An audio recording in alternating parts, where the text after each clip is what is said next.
June 6th, 1944. The grey dawn light filters through the thick fog rolling off the English Channel, clinging to the decks of HMS Mermaid like a shroud. You're standing there on the bridge, the salt spray stinging your face, the deck pitching gently under your feet as the minesweeper cuts through the choppy waters.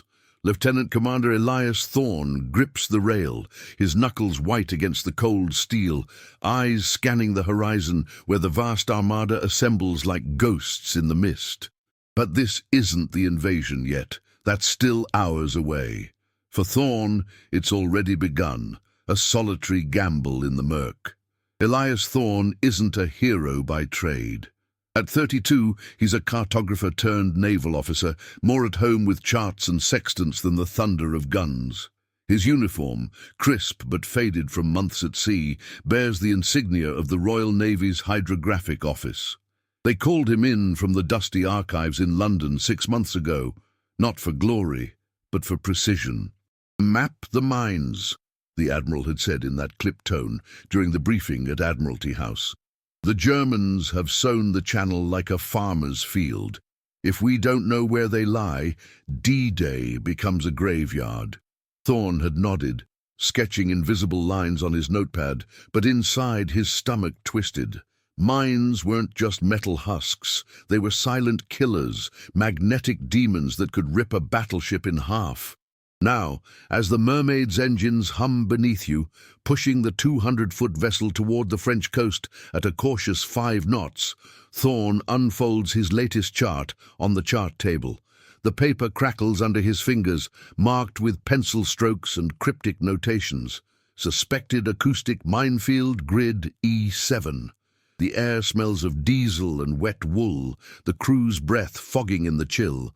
Petty Officer Wilkins, a burly Scotsman with a scar across his cheek from a U-boat skirmish, leans over Thorne's shoulder.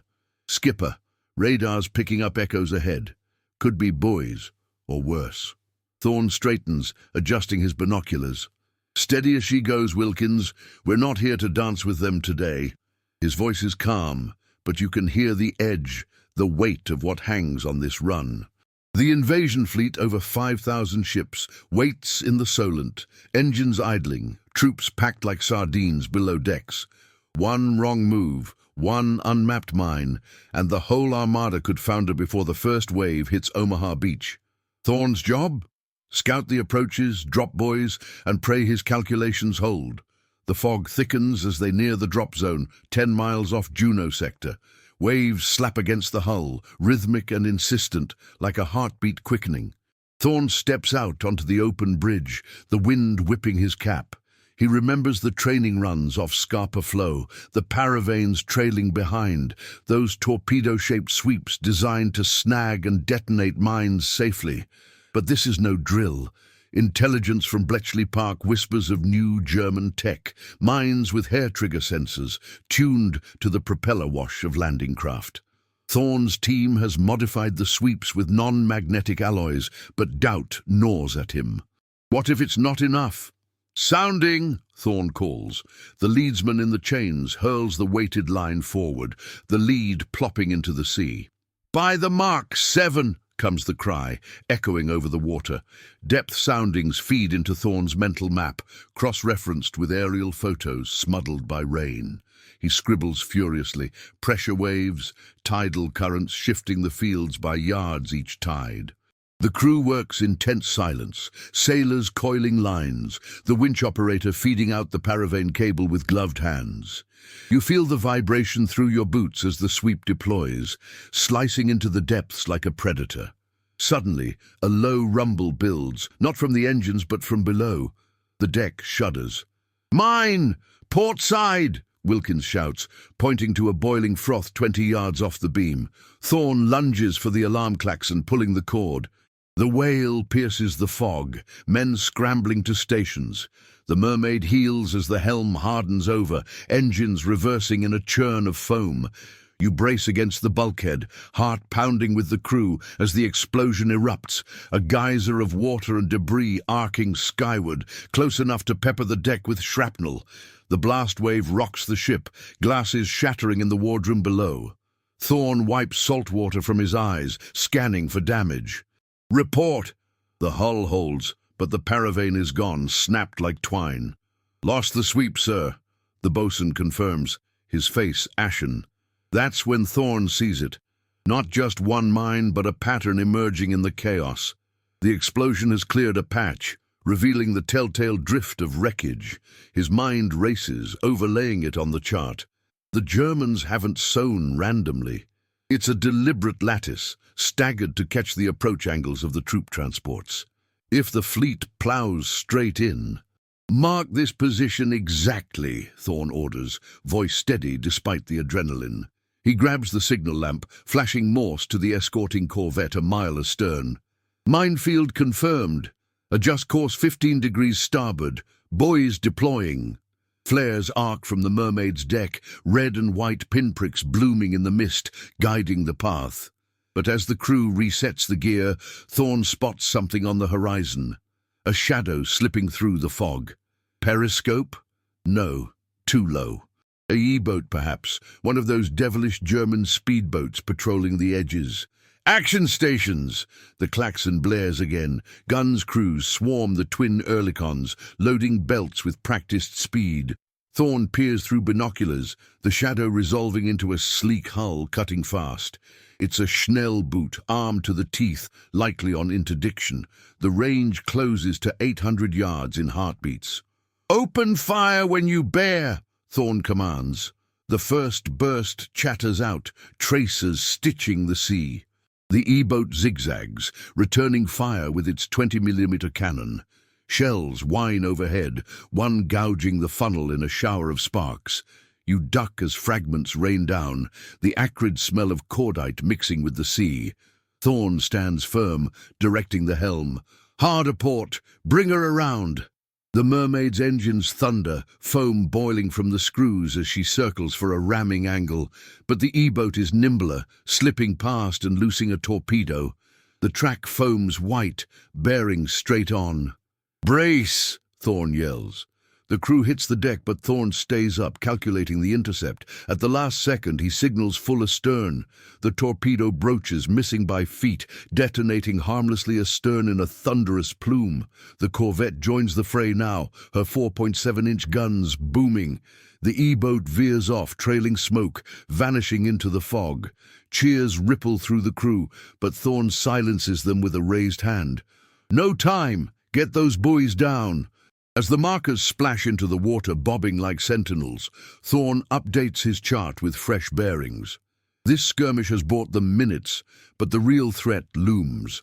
The tide's turning, shifting the mines, and the Armada's vanguard is due in an hour. By midday, as the sun burns off the fog in patches, Thorn's team has charted a safe corridor. Narrow, treacherous, but viable. Radio silence broken only for essentials. He transmits the coordinates to flag.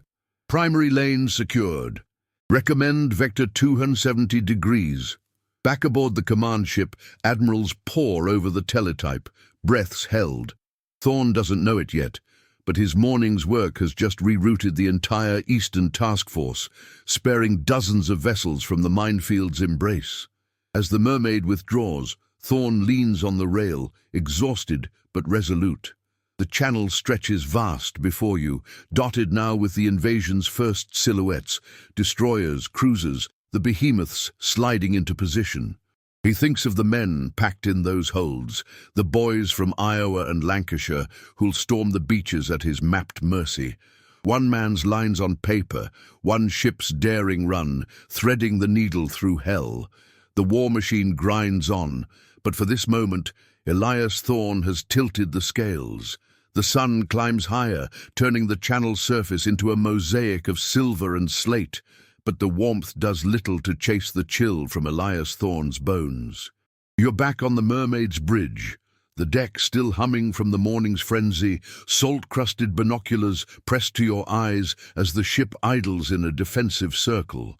The buoys bob in their neat line astern, red and white beacons winking like wary eyes, marking the corridor Thorn's crew carved from the mine-riddled sea. Smoke from the E-boat skirmish lingers on the horizon, a thin grey smear dissolving into the haze. but Thorn knows better than to trust the calm. The Germans aren't done. Their defenses are layered, a gauntlet designed to bleed the invasion before it even touches sand. "Captain, signal from the war spite," the yeoman reports, his voice cutting through the low murmur of the crew resetting gear. Thorn turns, taking the flimsy message board. The battleship's commander, stern-faced Admiral Vian himself, demands confirmation. More sweeps needed for the secondary approaches. The Eastern Task Force is committing now, landing craft laden with the 3rd Canadian Division churning forward, their ramps still lashed tight. Thorn folds the paper, his jaw tightening. One lane isn't enough. The tide's pull could drag stragglers into the fields, and with Luftwaffe spotters potentially circling overhead, every minute counts. "Helm, come about to 310 degrees, Thorn orders, his tone clipped as he snaps the chart table shut. The mermaid's screws bite into the water, propelling her toward the flank of Juno sector, where jagged cliffs loom under a veil of low clouds. Petty Officer Wilkins wipes sweat from his brow, the scar on his cheek puckering as he grins faintly. "Another dance, sir? Thought we'd earned a brew by now."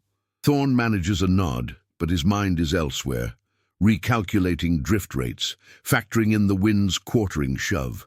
The paravane replacement is rigged, its cable humming taut from the davit, but the loss of the first sweep means they're down to backups, finicky things prone to fouling in the current. As the ship presses on, the radio crackles with fragmented chatter from the armada. "Convoy Alpha, maintain formation. Mines reported starboard."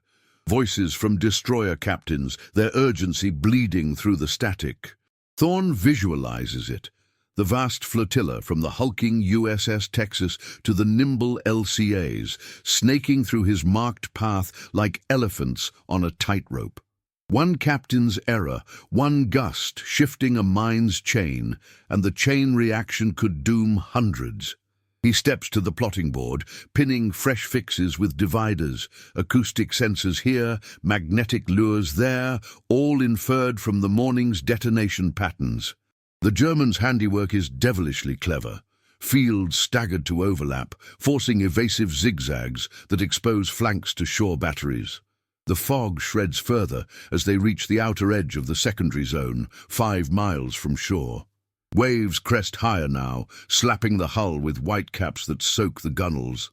You feel the spray on your skin, taste the brine, as Thorn calls for depth charges. Not to hunt subs, but to simulate propeller noise and trigger any hair triggers lurking below. Fire one! The first canister plummets, exploding in a muffled thump that sends ripples racing outward.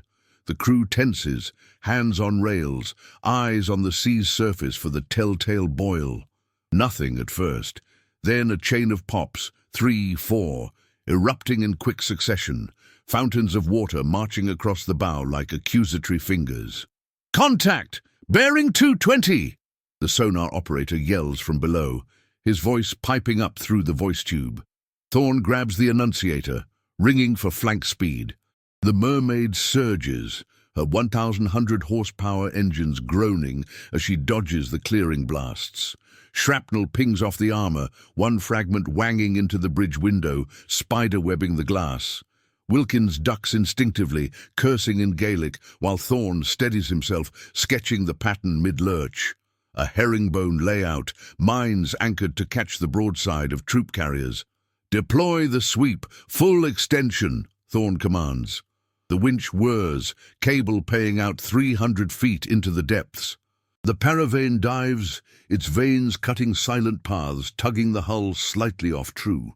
Minutes stretch like hours, the ship creeping at 3 knots, every creak of the deck amplifying the suspense. You're there with them, pulse sinking to the engine's throb, the air thick with the tang of ozone from the recent charges. Then a jolt, the deck bucks violently as the sweep snags. "Incoming!" the lookout bellows. A mine breaches, its spherical bulk surfacing 10 yards off the starboard beam, horns glinting wickedly before the paravane yanks it under. The detonation follows, a hammer blow that lifts the mermaid's stern, water cascading over the taffrail like a biblical deluge. Alarms wail as the ship lists, bulkheads groaning. Damage report, flooding in the engine room. The boatswain shouts, face streaked with oil.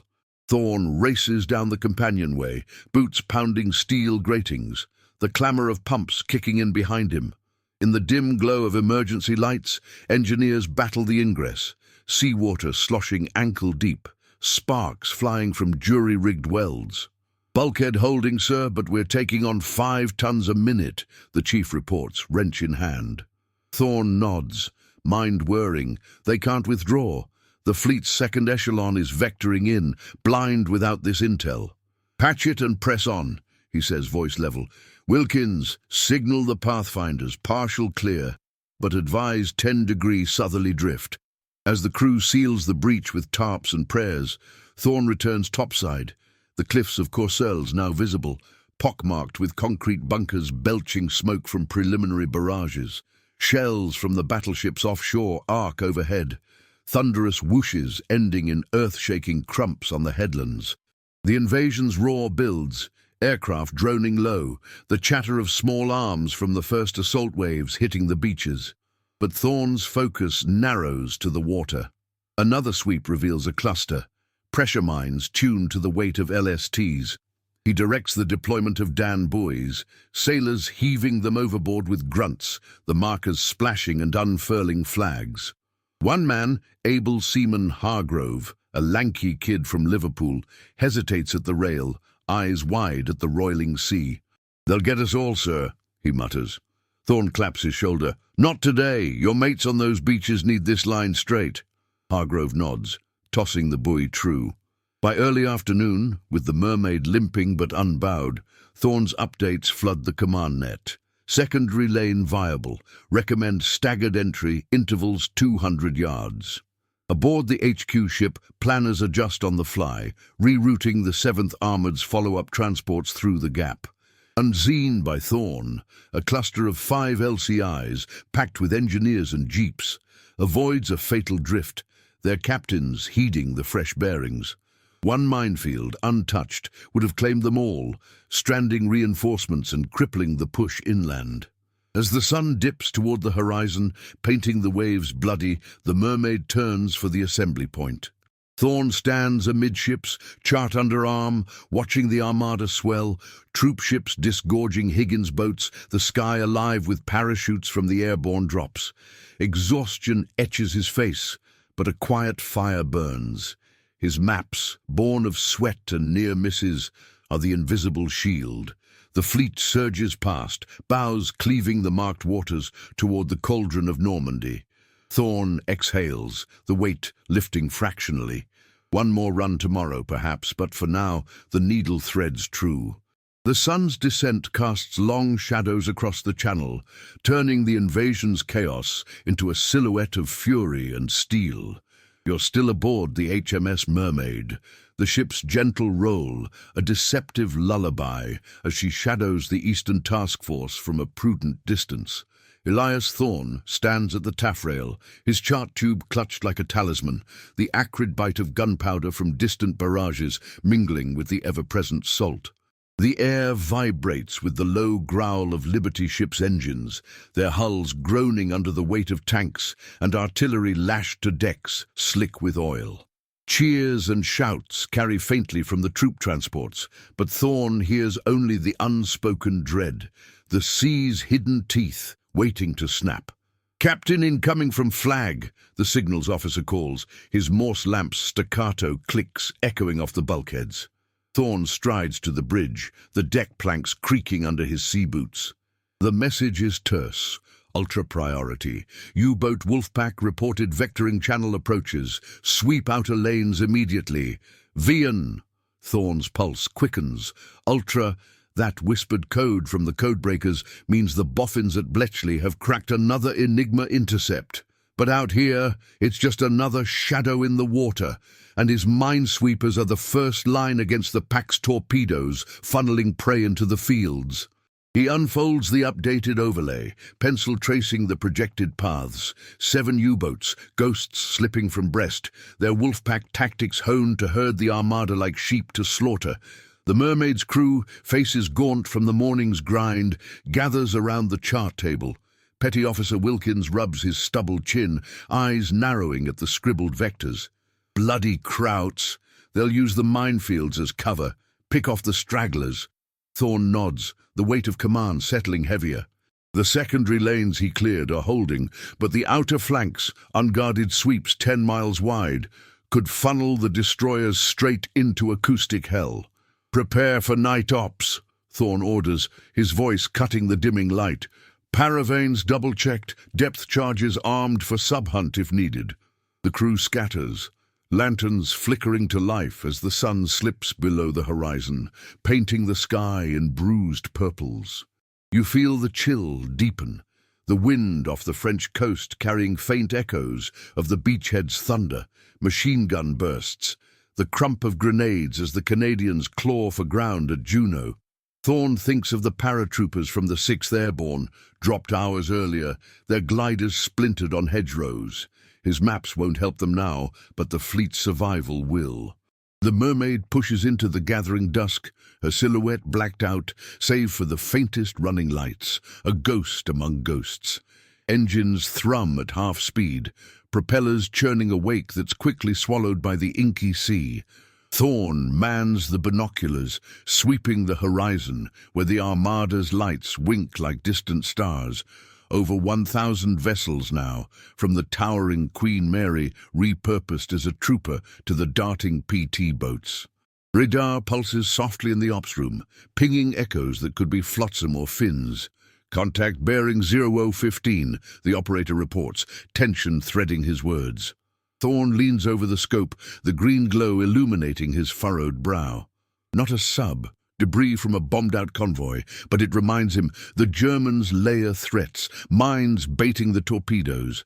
As midnight nears, the sweep commences. The Paravane trails astern, its cables singing through the water like a bowstring. Waves lap higher, driven by a rising gale that whips spray across the forecastle. Able Seaman Hargrove, the young Liverpudlian from earlier, mans the winch, his hands raw from the salt. "Feels like we're stirring a hornet's nest, sir," he says, voice barely above the wind. Thorne claps his back again, a rare warmth in the gesture. "Better us than the big boys. Keep her steady." Inside, Thorne battles his own ghosts. The wife in Portsmouth, letters unanswered for weeks, the cartographer's life traded for this razor-edge existence. A sudden tremor jars the hull, not from the sea, but a muffled thud below. "Mine chain!" Wilkins bellows from the fantail. The Paravane has fouled, dragging a contact mine to the surface in a froth of bubbles.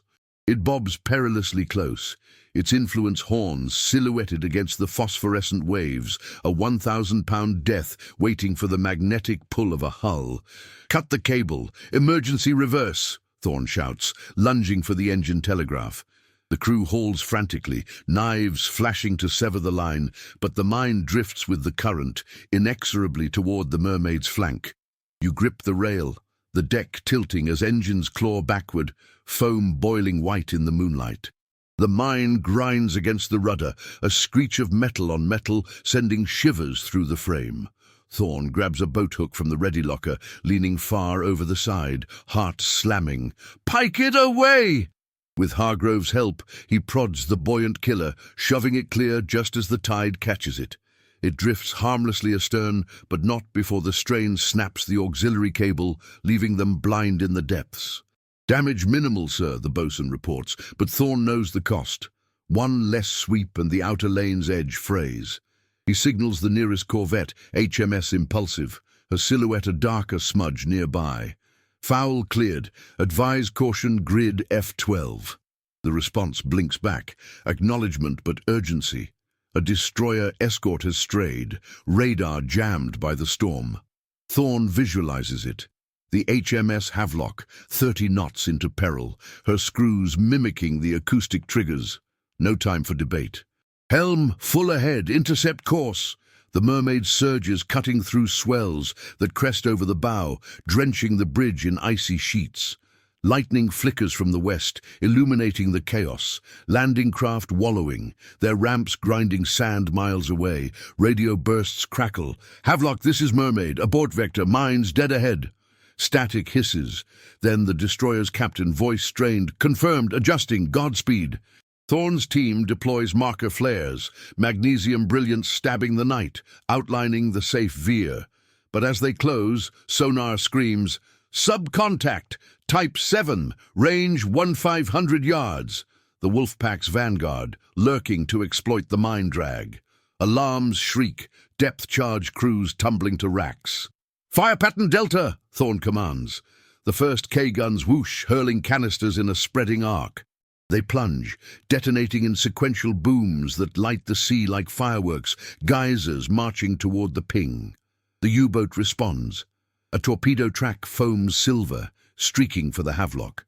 Thorne watches helpless as the destroyer twists, her screws cavitating in evasion. The fish misses by a hair, broaching and exploding against a drifting mine instead. The double blast, a cataclysmic roar that rocks both ships. Shrapnel whistles, one chunk embedding in the Mermaid's mast with a thunk. Cheers erupt from the Impulsive's deck, visible now as she joins the hunt, her screws thrashing. But the sub dives deeper, evading the echoes. Thorne's mind races. The pack will circle, picking at the flanks. "Continue sweep. Mark the lane wide," he tells Wilkins, who nods grimly, reloading the charges. By 0200 hours, with the storm breaking in sheets of rain, they've threaded a broader corridor, buoys deployed in a glowing chain. The Havelock slips through unscathed, her captain's grateful signal beaming, "OU-1 Mermaid, fleet's passage clear." Dawn creeps in grey and sodden, the Armada's full might now committed. Cruisers like the Belfast pounding the coast, their 6-inch salvos a continuous drum. Thorne collapses into the chart room chair, fingers black with ink, plotting the night's toll. 2 lanes secured, 1 sub scared off, a destroyer fleet intact. Unbeknownst to him, Ultra intercepts confirm the Wolfpack's retreat, their commander cursing the damned sweepers in a log later captured. Hargrove brings him a tin mug of tea, steaming and sweet. "Saved more than maps today, skipper." Thorne sips, staring at the plotting board where lines converge on Normandy's shores. The beaches burn, but the sea runs red only with the tide's illusion. His work, etched in pencil and peril, holds the lifeline. Yet as the Mermaid turns for resupply, a new signal arrives. Luftwaffe E-boats massing at dusk, the gauntlet tightens, and Thorne steels himself, the fleet's heart beats on his precision. The grey light of dawn bleeds into the channel like watered ink, casting the HMS Mermaid in a pallid glow as she steams toward the resupply point off the Isle of Wight.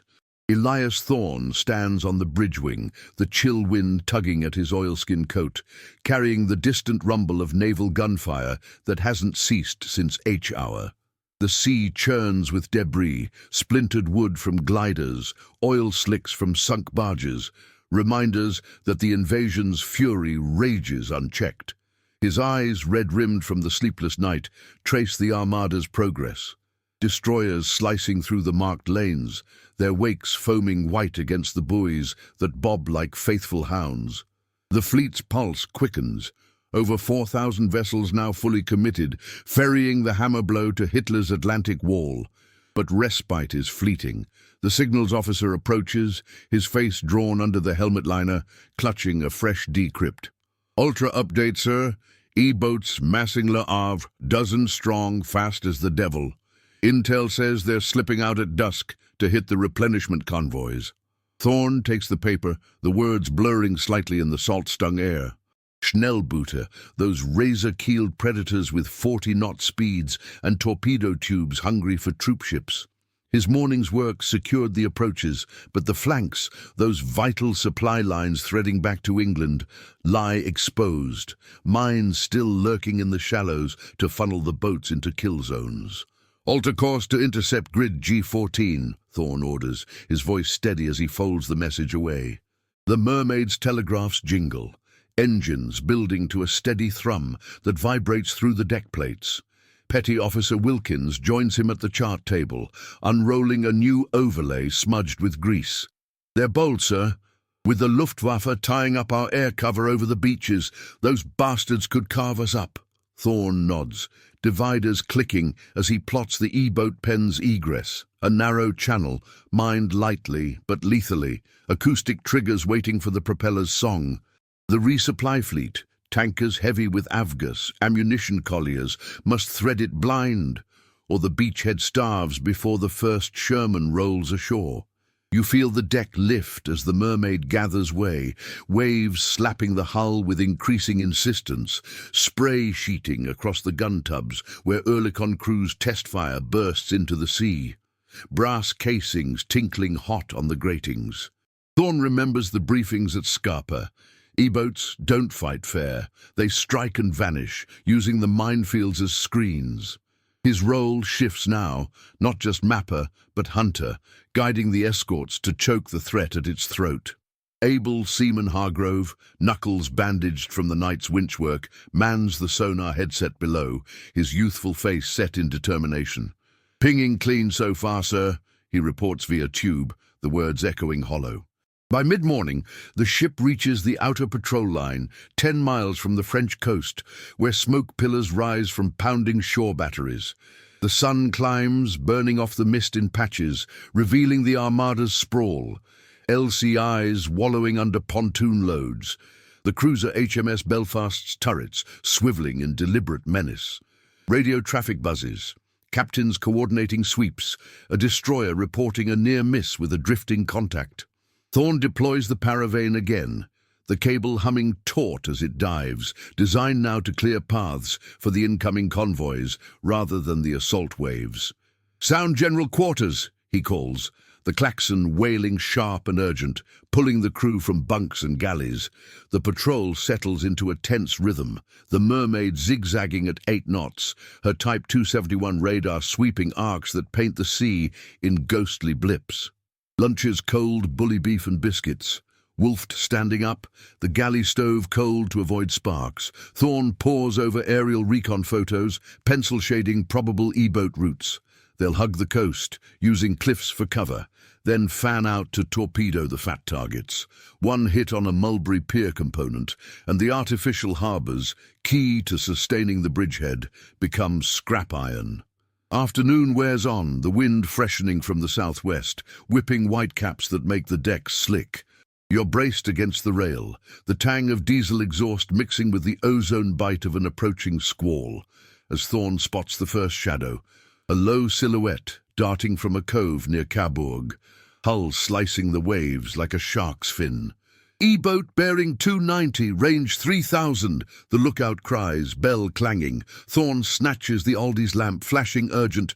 "To all escorts, vector 280, speed 20, intercept forming." The Impulsive and 2 Hunt-class destroyers peel off, their screws churning foam, but the Mermaid holds position, her sweeps vital to block the escape.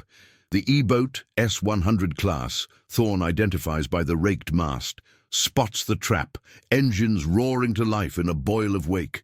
She looses a spread of 3 torpedoes, silver tracks arrowing toward a distant tanker convoy. "Helm, hard a starboard, evasive," Thorne bellows. The ship heels sharply, you sliding across the wet planking, grabbing a stanchion as the first fish passes 50 yards off the bow, its bubble trail hissing like venom.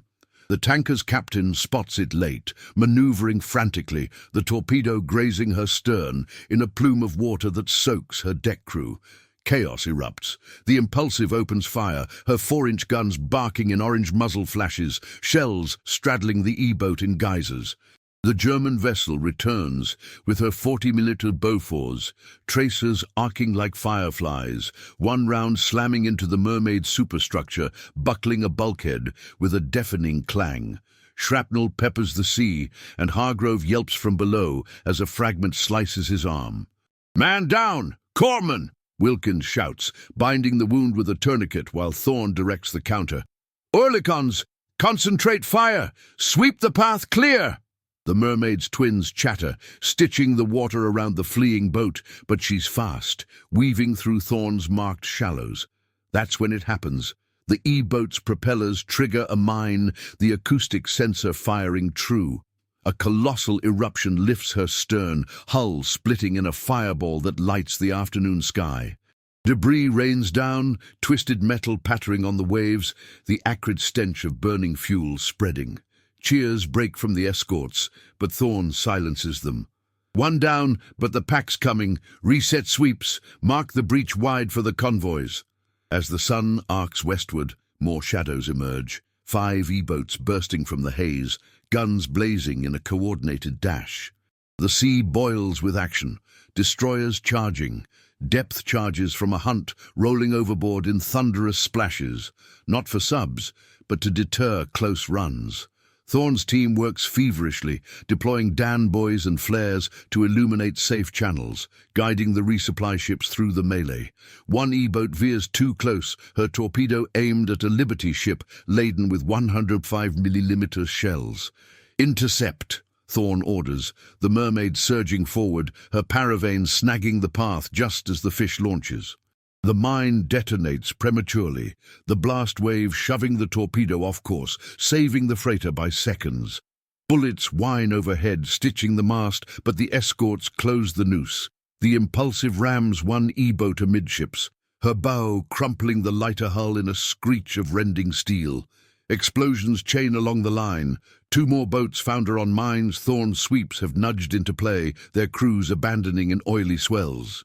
The last pair breaks off, trailing smoke toward the horizon, pursued by RAF Typhoons that scream low, rockets trailing fire. By dusk, the patrol line holds, the resupply convoy slipping through unscathed, tankers pumping fuel to the fleet trains, colliers unloading crates that will arm the breakout from the beaches. Thorn leans on the chart table, exhausted, the bridge littered with spent casings and bloodstains scrubbed hasty. Wilkins slaps his shoulder. "Your maps turned the tide again, sir." "Those jerry boats danced right into 'em." Thorn manages a weary smile, but his eyes lift to the darkening sky, where stars prick through clouds. The beachhead clings, Omaha bloodied but holding, Juneau pushing inland, but the sea's gauntlet persists. Signals confirm. More threats at first light, perhaps even surfaced U-boats probing the gaps. As the Mermaid turns for harbor, the Armada's lights stretch endless, a testament to lines on paper forged in fire. Thorn exhales, the weight unyielding, knowing tomorrow's sweeps will demand the same precision, or the fleet's lifeline phrase. The first hints of dawn smear the horizon with reluctant pink, but aboard the HMS Mermaid, night lingers in the dim red glow of the bridge lamps. Elias Thorn paces the cramped wheelhouse, the deck still slick from the evening spray, his sea boots leaving faint prints on the linoleum. The ship ghosts through the assembly waters off Portsmouth, her engines idling to a whisper, conserving fuel for the dawn patrol that's already weighing on every man. The air hangs heavy with the scent of boiled cabbage from the galley and the metallic tang of gun oil, as the crew, shadows in the half-light, stow gear from the resupply, fresh 20mm rounds stacked in the ready lockers, paravane cables coiled neat as new rope. Thorn pauses at the chart table, fingers tracing the latest ultra-overlay, its ink still damp from the cipher room's hasty print. The decrypt paints a grim picture. A surfaced U-boat wolfpack, type Wine-Sea boats from Lorient, probing the western approaches under cover of gathering clouds.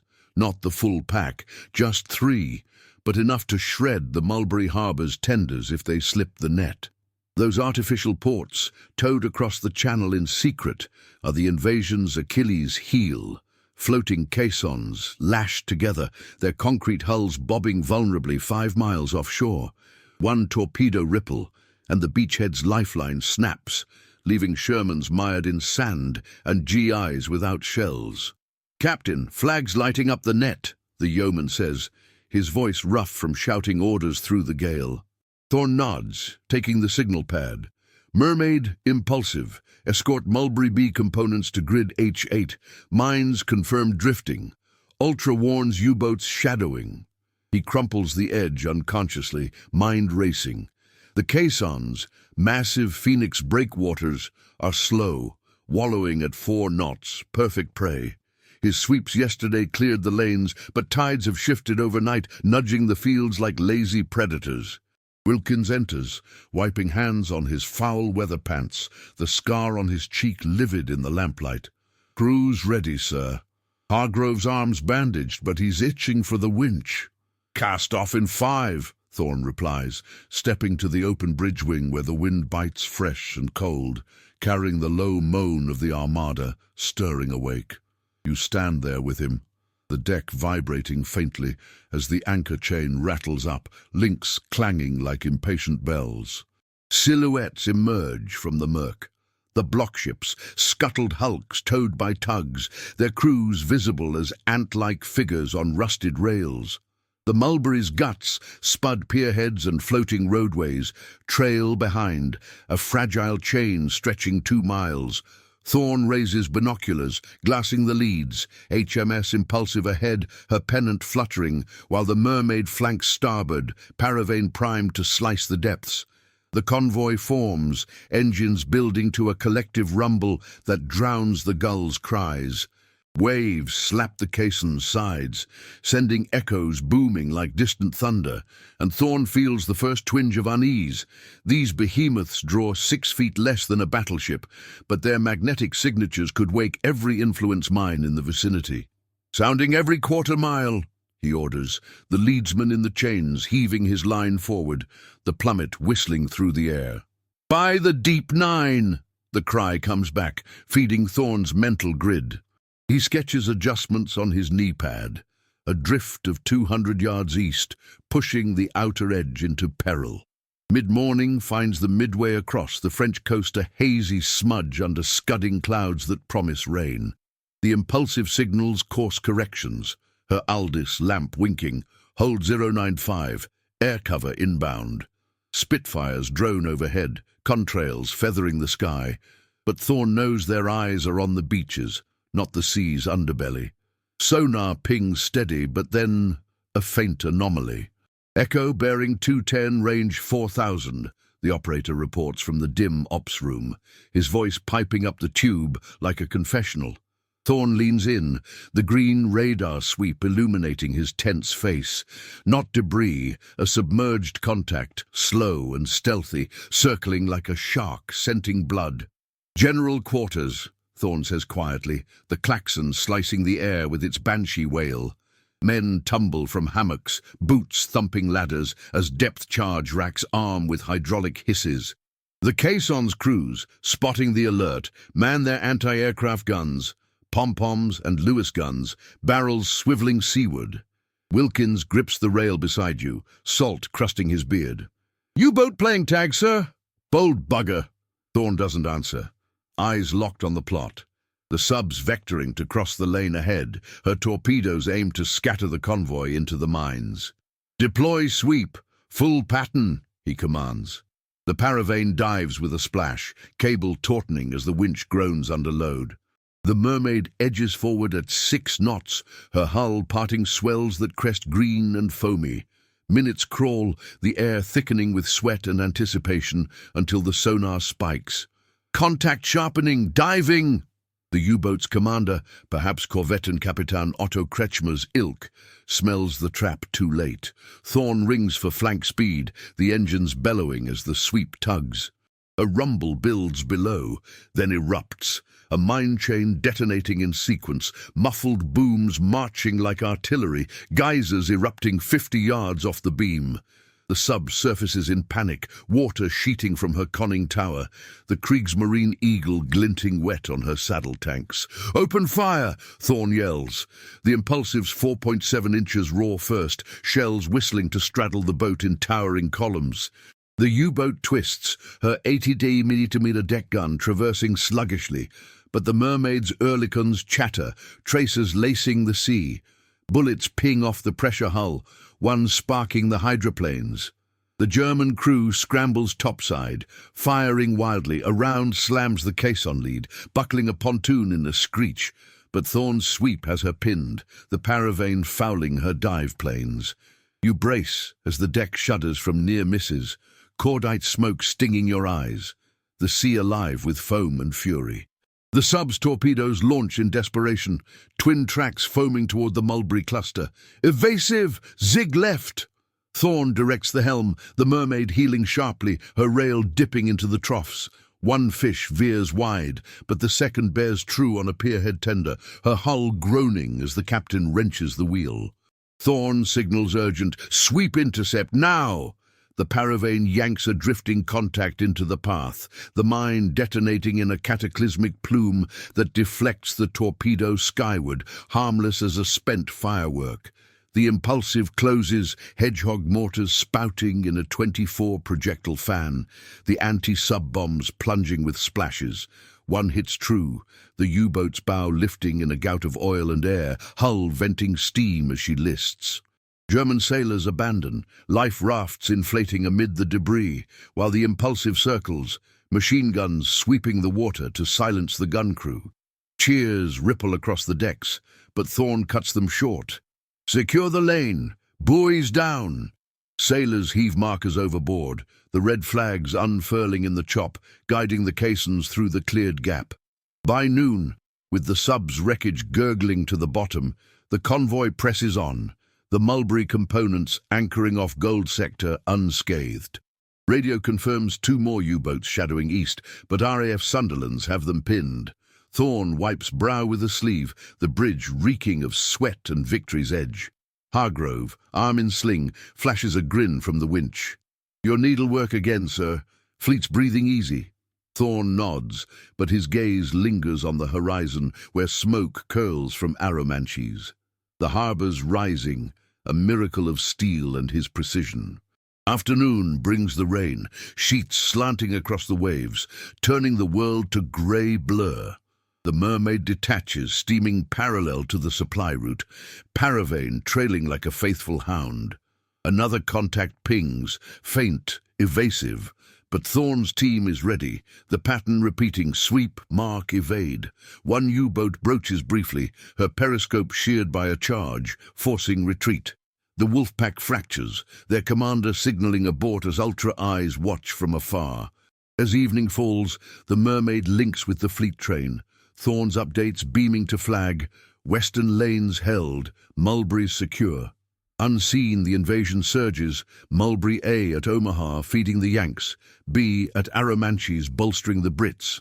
One man's charts, one ship's grit, weave the unbreakable chain, but Thorn knows the war's not done.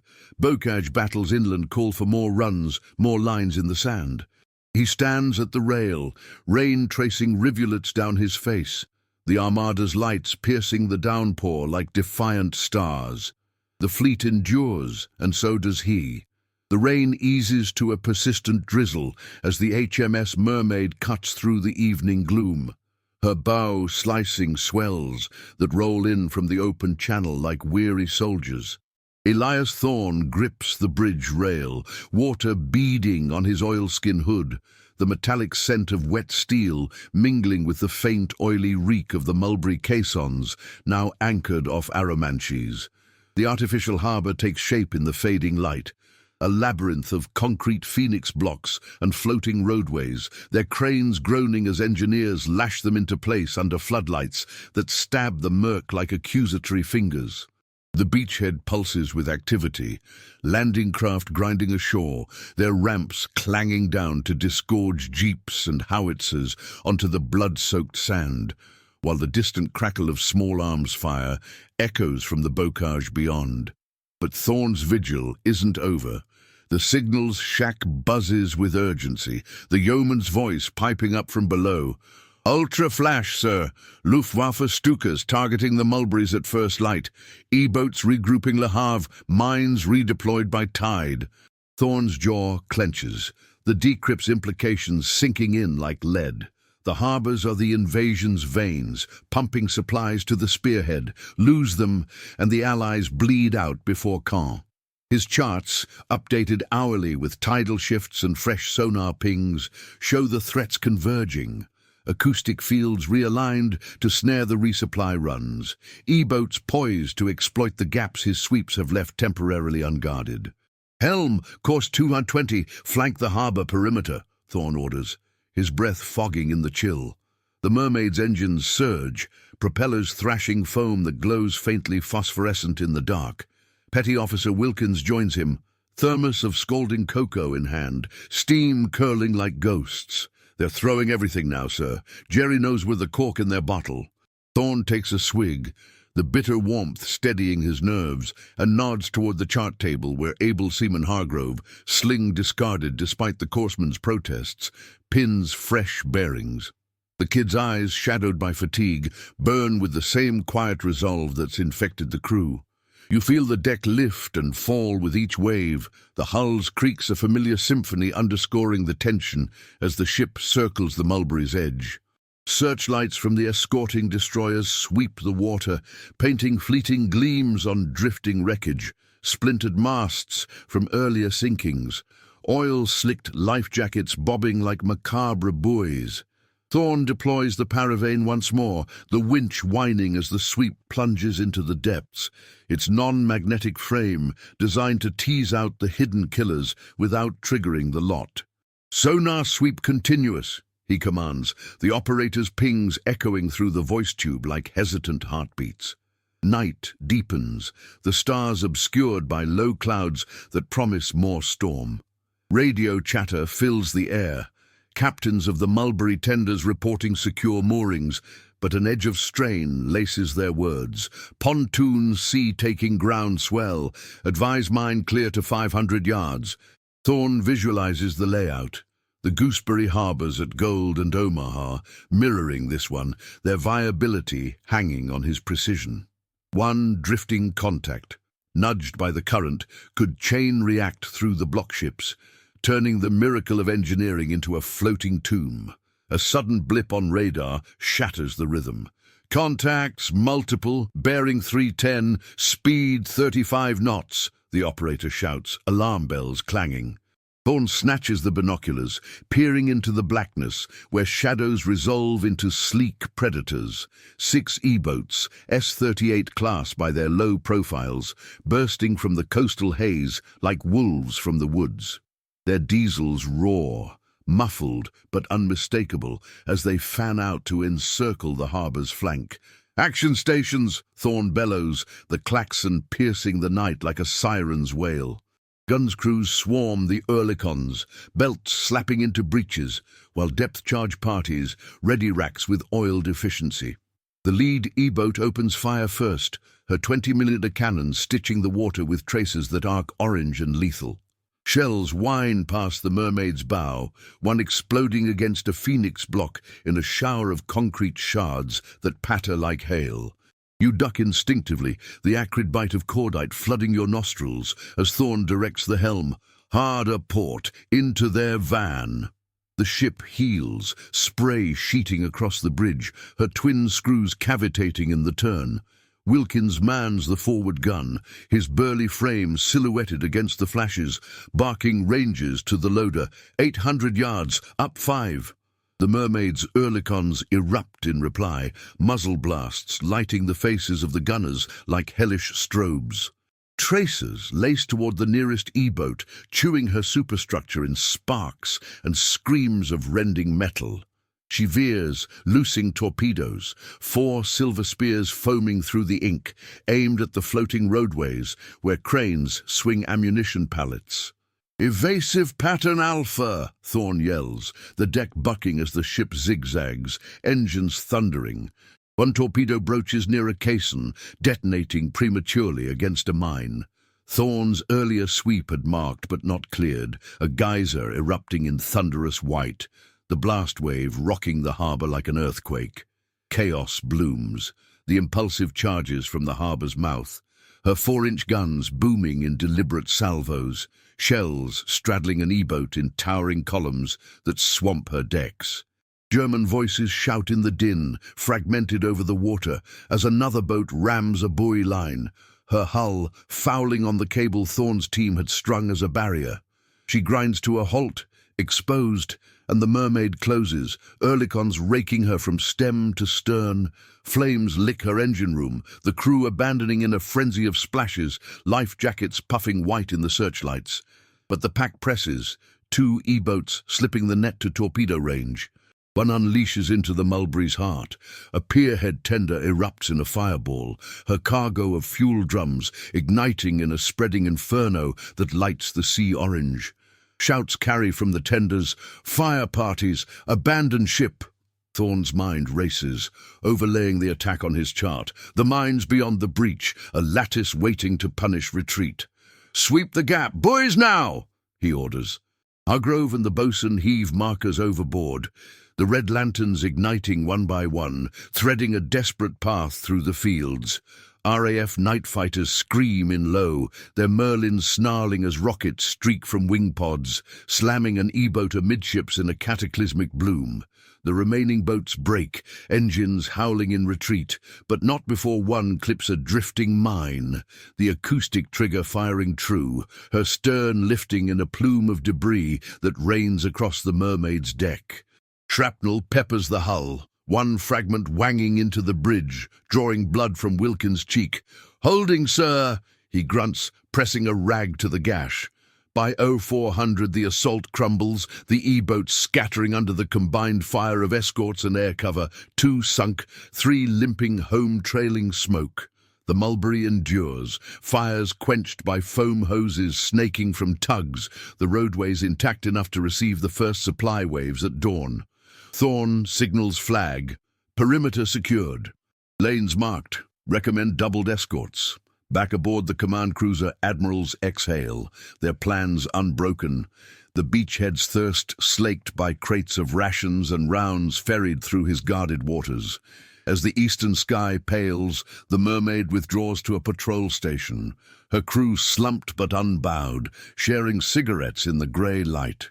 Thorn stands amidships, chart tube under arm, watching the Armada's dawn surge, LSTs wallowing shoreward, their tanks rumbling onto the viaducts, the roar of the breakout building from the cliffs. Hargrove approaches, offering a shared smoke. "We did it, skipper," fleet's in and breathing. Thorn inhales deeply, the tobacco sharp on his tongue, and gazes at the horizon, where Normandy's fields smoulder. His lines on paper, etched through fire and flood, have held the tide, saving not just ships, but the dream of liberation. Weeks blur into a grind of sweeps, but the invasion routes, Caen falls, the Falaise pocket crushes the Wehrmacht's flank. Thorn returns to London months later, decorated quietly in an Admiralty office, his charts archived as the war's unsung spine. Yet in quiet moments, he traces the old overlays, remembering the salt, the blasts, the lives threaded through his precision. The fleet sailed free, and the world turned on that fragile mercy.